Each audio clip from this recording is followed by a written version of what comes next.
Now then, how are you doing? I hope you're well.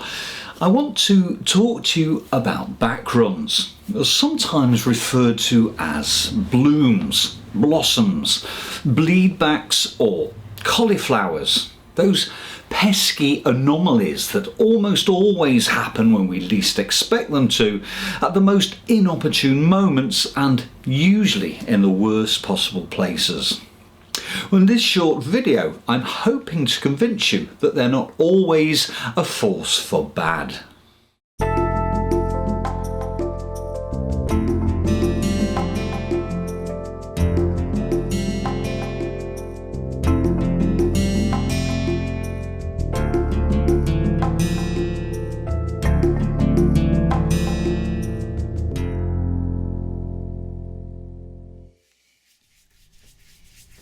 So, first things first, what exactly is a backrun? The easiest way to answer that is to show you. I'll start by wetting the paper and adding some Prussian blue to it. I have my board set at an angle so that the paint, as I apply it, flows in a downward direction. Now watch what happens if I drip some clean water onto it. Backruns occur when the surface of a wash feels dry, yet the inside of the paper is still damp. The water dropped onto the surface soaks through to the unseen moisture below, which, through a capillary action, pushes the moisture outwards, depositing concentrated pigment around its outer edges and creating the cauliflower effect that we're so familiar with. With a fresh wash, let's now examine how the result of adding paint to it differs according to how damp it is and how concentrated the new paint mix is. Here I've added a relatively weak concentration of French ultramarine to a still damp wash of Prussian blue. Under those circumstances, it doesn't take long for the ultramarine to bleed into the first wash, to the point where it almost disappears completely. If I wait a little longer and intensify the mix slightly, the result still produces soft edges, but the bleeding is less aggressive. Repeating the process, adding more paint to the mix and leaving the original wash that little bit longer so that it's still mildly damp but not wet, still produces soft edges, but I have more control over the result.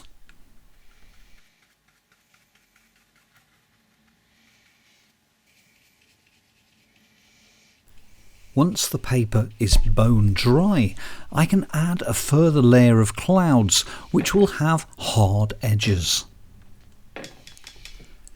But wait, look what we have here. Where the moisture along the bottom edge of the paper meets the dry wash, there are backruns. Well, I could probably scrub them out or paint over them to hide them. In extreme cases, the answer might be to simply crop an inch off the bottom of the paper to eradicate them altogether. Or I could just leave them be and think of them as mountains rising out of the mist.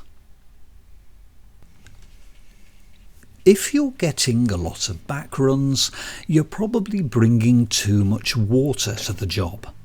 If you want to apply a new colour to a still damp wash, then your fresh mix must be a little richer in pigment and not so heavy on the water content. One way to address this is to remove some of that excess moisture before bringing it to the paper, by soaking some of it up on a sheet of paper towel or by running the brush along the edge of your mixing palette.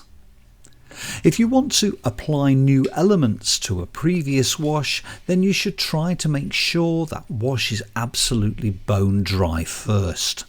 If you want those elements to have soft edges, then good timing is crucial.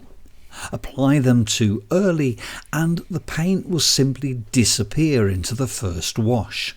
Apply it too late and you'll get hard edges. The question is, can they be fixed?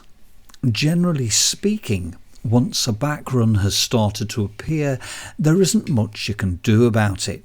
If you spot it early enough, you may be able to soften it off and work it into the surrounding wash. But that's tricky and may create further problems for yourself. Alternatively, if the backrun is still young and not very prominent, then damage limitation might be the best approach. Drying it off with a hairdryer should prevent it from developing any further. You can always paint over it, of course, to try and hide it, if the composition permits it, or you can try and incorporate it into the scene. To a watercolour artist, backruns are a fact of life. You can see them as an occupational hazard or as a gift. Here I've dropped cadmium yellow and burnt umber into a grey underwash mixed from French ultramarine and burnt umber. I've deliberately timed things so that the colours bleed into the wash, and I've spattered water at it to generate some random backruns. Sadly, you can rarely get a good backrun when you want one. Well, this is just one way in which backruns can work for us and not against us. Having established the loose underwash, all I need to do is build up the wall details with a dark, rich mix of French ultramarine and burnt umber, softening them off here and there with a damp brush and creating a further smattering of small backruns in the process.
Backruns are spontaneous events, so they work best when that spontaneity is exploited. And while they are great for creating textures in a dry stone wall, you can't beat the simplicity of turning them into something on a whim. In this final short demonstration, I'm going to drop some cadmium yellow into a French ultramarine hillside to create the loose impression of trees. So, at what point, when dropping a colour into a wet in wet wash, does it become a backrun? Here the cadmium yellow is sufficiently intense enough and the hillside wash not too soppingly wet for the trees to maintain their shape and not simply disappear.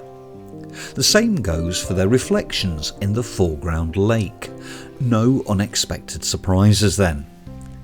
But let's see what happens when I throw caution to the wind and drop clear water into the wash before it's completely dried.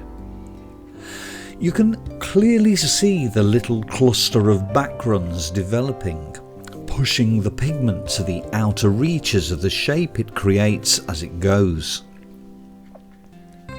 How one reacts to this will depend largely upon your expectations. Until the background starts to appear, you don't know exactly how it's going to look, so it's a bit of a gamble. I've actively been trying to generate backgrounds, but when they happen unexpectedly, you either need to work quickly to remove or hide them, or by reappraising them it might be that you can capitalise upon them and incorporate them into your composition somehow. It only takes the additional flick of the brush to turn these into trees.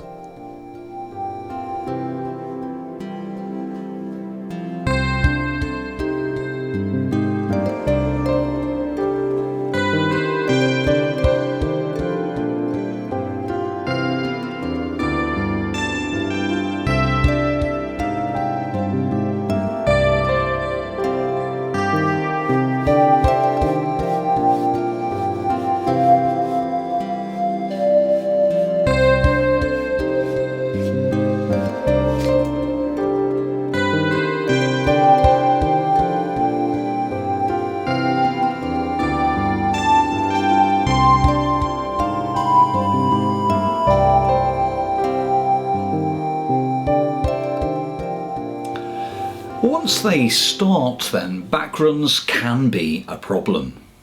Taking the hairdryer to them can stop them in their tracks and lock them down, preventing them from developing any further. If you're quick, it might be possible to paint or lift them out. Don't be too quick to discount the possibilities of making use of them. They're not all bad.